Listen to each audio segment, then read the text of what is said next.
All right, 40 Days Through the Bible, day 35. This was the book of Acts. And in chapter 5, we have the part where Peter and the apostles are preaching in the synagogue, and they are royally taking off all the Sanhedrin and all of the religious people. And the guys in charge have this conversation, and they try to decide what they want to do with them.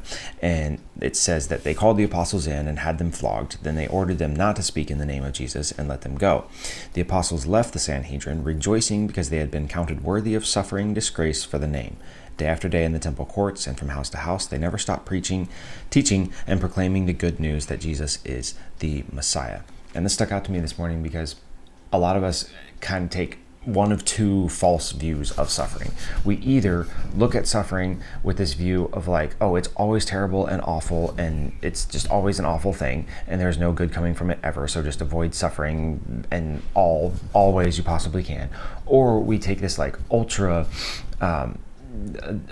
Jesus-y view of it, and we're like, well, anytime I suffer, it's because I'm suffering for the name of Jesus, and I'm just suffering persecution, traffic is bad this morning, and it's just the cross I have to bear this morning. And the thing that stuck out from this verse to me is it says they were rejoicing because they had been counted worthy of suffering disgrace for the name. And so if you look at whatever suffering is happening in your life, if there's not a obvious correlation between, oh, we went to the synagogue and we were preaching the gospel of Jesus, and then we got beat by the people at the synagogue for preaching the gospel of Jesus, right? If there's not this correlation of the suffering is happening because of how I handle the name of Christ, right? Then it's not suffering that you can claim to be because you were counted worthy of the name.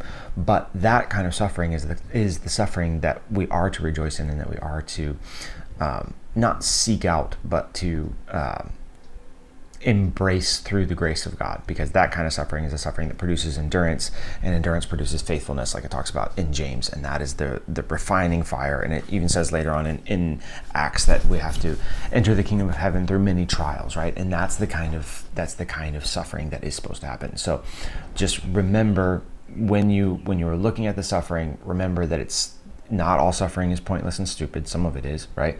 But also not all suffering is God refining you and this like wonderful thing. Like if your heart is not submitted and you're suffering, it's because your heart is not submitted and you're suffering, right? And so try to speak the truth and stay